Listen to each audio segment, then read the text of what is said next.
1969. La carrera espacial llegaba a su momento culminante. Neil Armstrong, Buzz Aldrin y Michael Collins completaban la misión que cambiaría la historia para siempre. A casi 400.000 kilómetros de distancia, dos seres humanos pisaban por primera vez la superficie de un astro fuera de la Tierra. Los humanos habían probado que para la ciencia no existen fronteras.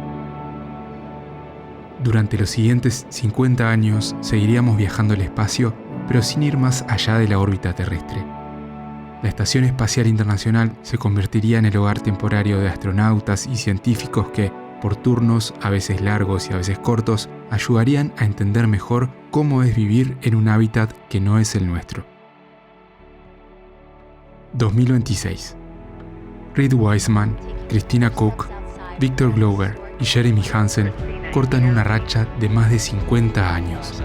De hecho, rompen el récord de distancia a la Tierra que sostenían los astronautas del Apolo 17. La humanidad vuelve a ir más lejos que nunca. Soy Fefo Bouvier, astrofotógrafo y divulgador de la astronomía, y tuve el privilegio de recibir una invitación de la NASA para formar parte del programa NASA Social, una iniciativa que reunió a comunicadores de la astronomía de todas partes del mundo para presenciar el lanzamiento de Artemis II.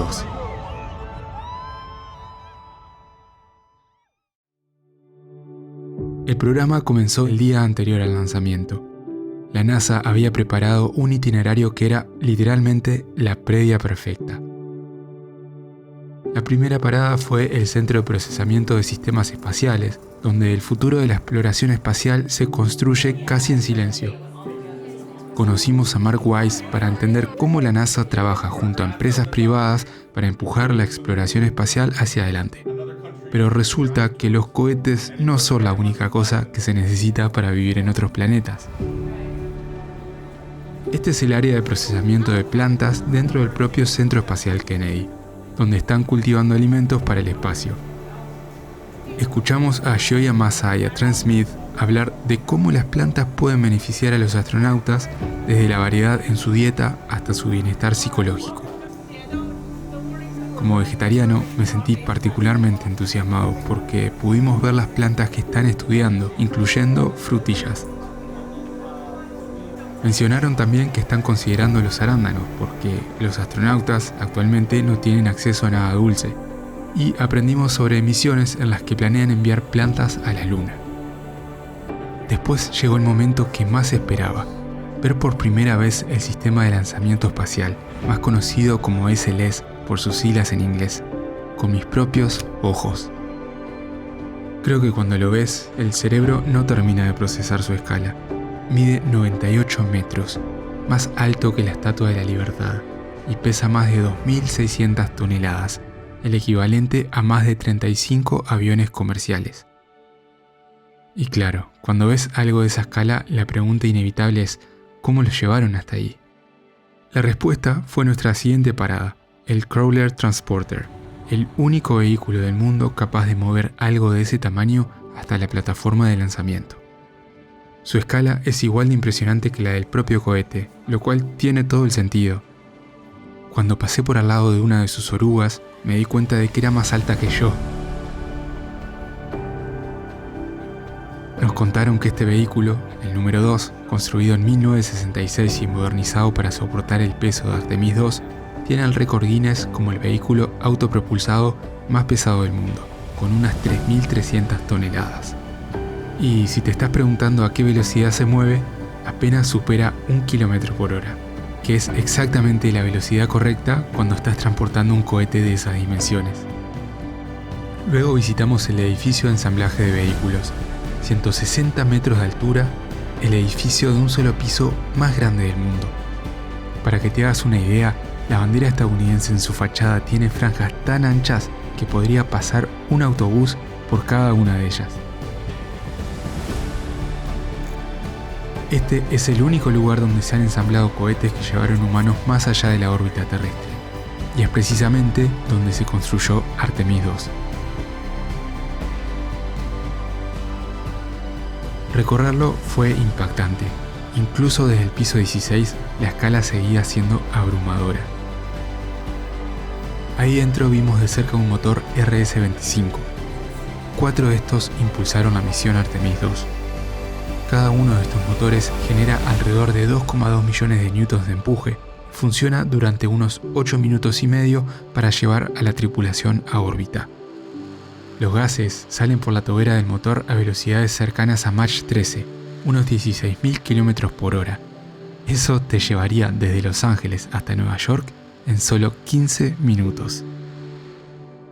Luego escuchamos al propio administrador de la NASA, Jared Isaacman, que nos contó más sobre la misión y respondió varias de nuestras preguntas.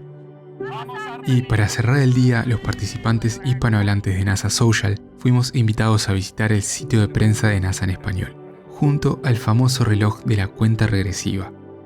Ahí nos recibió Estefanía Mitre del equipo de comunicaciones de NASA en español y conversamos sobre nuestras expectativas y lo que significaba estar ahí. También me encontré con Manuel Massanti, un argentino dedicado a la comunicación de misiones espaciales en Cabo Cañaveral. Y cuando creí que el día ya no podía mejorar más, tuve la suerte de compartir unos momentos con mi compatriota Noelia González, periodista uruguaya y una de las voces de NASA en español. Al día siguiente, Noelia relataría el lanzamiento de Artemis II a través del canal oficial de NASA en español. Mientras caía la noche y la luna llena asomaba por el horizonte, me emocioné al pensar que en pocos días 4 astronautas estarían orbitándola. Y era surrealista imaginar que en apenas unas horas los vería despegar con mis propios ojos.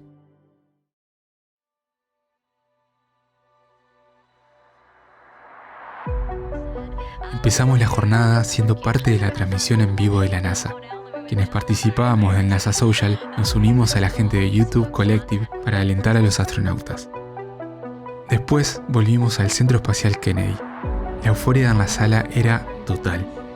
Teníamos la transmisión en vivo en varias pantallas para seguir lo que ocurría antes del lanzamiento y también contábamos con especialistas en la misión que nos hablaban de todo. Aprendimos qué tipo de observaciones haría la tripulación y pudimos ver el traje espacial exacto que usaron los astronautas de Artemis II. También nos enteramos de un experimento muy interesante que se está llevando a cabo en Artemis II. Avatar, sigla en inglés de respuesta análoga virtual de tejido de un astronauta. Básicamente es un dispositivo que simula un órgano en un chip y sirve para estudiar los efectos del aumento de la radiación y la microgravedad en la salud humana. A los pocos minutos salimos a ver a los astronautas partir hacia la plataforma. Estábamos rodeando la avenida principal del Centro Espacial Kennedy con banderas, estandartes y mensajes de aliento. Y ahí pasaron, en su camioneta bien custodiada. Y llegó el momento de ir a nuestra zona de observación. Y acá es donde la cosa se pone cada vez mejor. Llegamos apenas 40 minutos antes del lanzamiento. 40 minutos para desplegar trípodes, configurar cámaras, ajustar encuadres, colocar micrófonos, verificar ajustes. Hice malabares, pero llegué justo a tiempo. Así que ahí estábamos, a unos 4,2 kilómetros de la plataforma 39B, incluso más cerca que los equipos de la transmisión oficial de la NASA. El cohete era tan enorme que a esa distancia igual parecía estar cerca. En los minutos previos era una mezcla de ansiedad, emoción e incredulidad. Nuestra única referencia temporal era la transmisión que alguien había puesto a todo volumen desde su teléfono. Alguien avisó que faltaban 30 segundos. Y en ese momento me di cuenta de que quizás no estaba del todo preparado para lo que estaba por ver. Pero sentí una calma extraña cuando faltaban 3, 2, 1.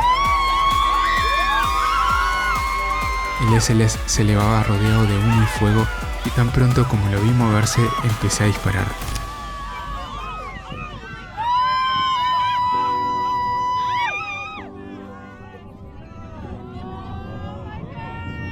Lo primero que me impactó fue la luz. Una luz tan intensa que mirarlo era como mirar directamente al sol. Cuando ya teníamos la vista inclinada a 45 grados hacia el cielo, llegó el sonido.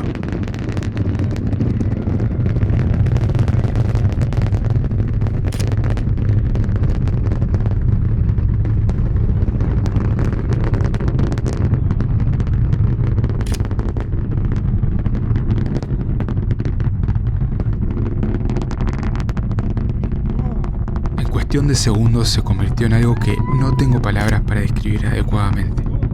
Desgarrador, con una potencia que nunca antes había experimentado. Y sin embargo, era increíblemente placentero. Apoyé una rodilla en el suelo para mantener el ángulo mientras el cohete trazaba su curva hacia la órbita. Y así, en cuestión de minutos, el SLS dejó de ser visible a simple vista. Pero la estela que dejó a su paso era testimonio del poder inmenso que lo había impulsado al espacio. Vi a personas que habían trabajado años en esta misión, levantando un puño al aire como queriendo darle más impulso al cohete. Y en ese momento, mientras todos festejaban, sentí una emoción que todavía me cuesta procesar, porque entendí lo importante que era ese momento. Para ellos, para toda la humanidad. Hasta ahora no puedo creer que tuve la oportunidad de mostrarle al mundo, a mi comunidad, un hecho histórico a través de mi lente. Esto fue solo una pequeña parte de lo que viví en el Centro Espacial Kennedy presenciando el lanzamiento de Artemis II. Muchísimas gracias a la NASA por esta experiencia única. Si te gustó este contenido, te invito a seguirme y estar al tanto de mis futuras expediciones.